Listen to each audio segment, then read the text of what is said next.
प्रिय विद्यार्थियों, आज की क्लास में आपका स्वागत है। जैसा कि आपको हम पहले बताए थे, प्रारंभिक शिक्षा के नवीन प्रयास में बहुत कुछ आपको बता चुके हैं। अब देखिए, 1813 का जो आज्ञा पत्र है उससे रिलेटेड बात आज आपको हम बताएंगे और इसमें शिक्षा में प्राच्य एवं पाश्चात्यवाद विवाद जो है इसका भी हम आज चर्चा करेंगे। महारानी एलिजाबेथ से पूर्वी देशों से व्यापार अनुमति पत्र प्रत्येक 10 वर्ष बाद पुनर्शोधन हेतु ब्रिटिश पार्लियामेंट में नए कानून के लिए विचार भेजा जाता था। उसमें रिन्यूअल या फिर पुनर्शोधन किया जाता था शिक्षा के संदर्भ में, और इस अनुमति पत्र के पुनर्शोधन के साथ एक ऐतिहासिक घटना घटी, जो इस तहत पुनर्शोधन ईस्ट इंडिया कंपनी पर सर्वप्रथम भारतीयों की शिक्षा का उत्तरदायित्व लाद दिया गया या थोप दिया गया। मतलब पुनर्शोधन के तहत ईस्ट इंडिया कंपनी पर सर्वप्रथम भारतीयों की शिक्षा का उत्तरदायित्व लाद दिया गया और आगे कहा गया कि प्रतिवर्ष कम से कम 1 लाख रुपए की धनराशि साहित्य के पुनरुत्थान और उन्नत के लिए भारतीय विद्वानों को प्रोत्साहन करने के लिए और भारतीयों में वैज्ञानिक ज्ञान के प्रचार तथा प्रसार के लिए अनिवार्य रूप से व्यय की जानी चाहिए।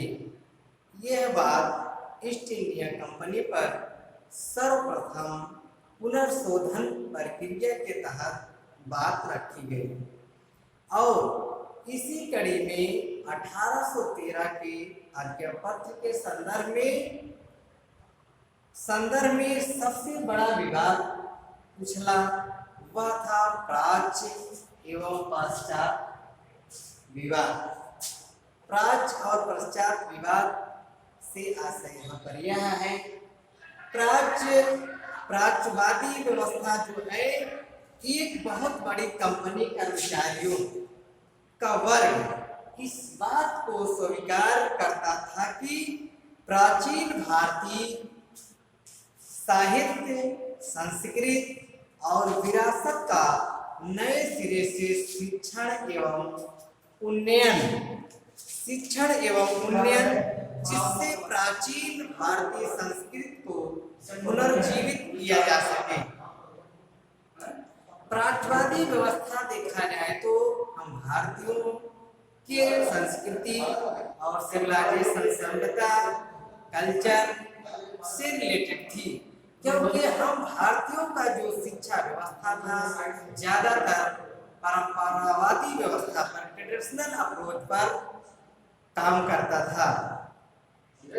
इसी का तहत 1813 का जो आज्ञापत्र है उसमें पुनर्शोधन कर क्या कहा गया कि जो भारतीयों की सोच, उनका जो शिक्षा की व्यवस्था, इन सभी चीजों में पुनर्शोधन करके उनकी व्यवस्था को अपडेट किया जाए,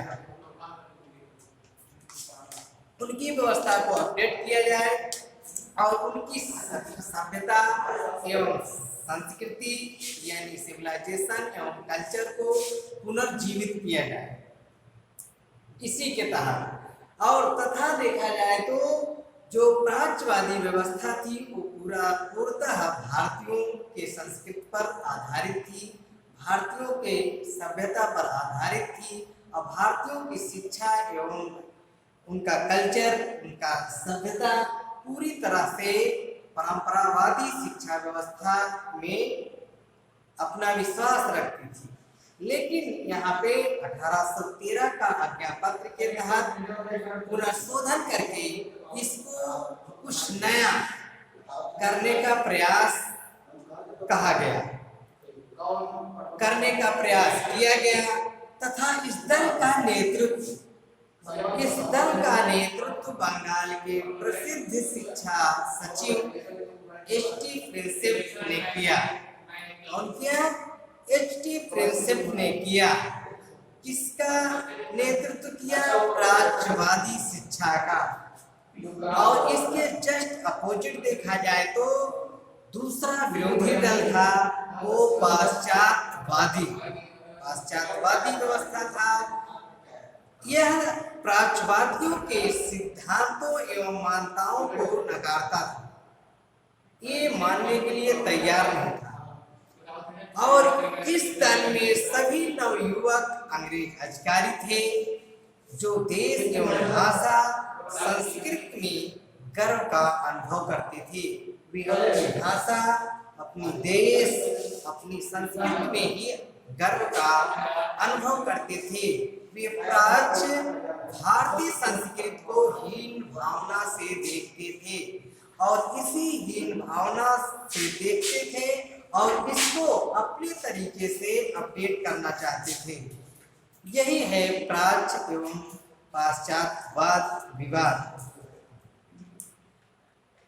इसी कड़ी में देखा जाए तो प्राच्यवादी जो व्यवस्था है या पाश्चात्यवादी व्यवस्था है, पाश्चात्यवादी व्यवस्था पूरी तरीके से हम भारतीयों की संस्कृति एवं शिक्षा एवं संस्कृति को पूरी तरीके से इग्नोर करता था, नकारता था और अपनी संस्कृति, अपनी भाषा, अपनी व्यवस्था को हम भारतीयों पर पूरी तरीके से थोपना चाहता था या लादना चाहता था।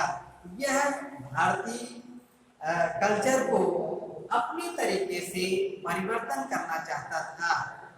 ये 1813 में इसीलिए पुनर्शोधन या रिन्यूअल, शिक्षा व्यवस्था का रिन्यूअल किया गया और नए तरीके से शिक्षा व्यवस्था बनाने का प्रयास किया गया।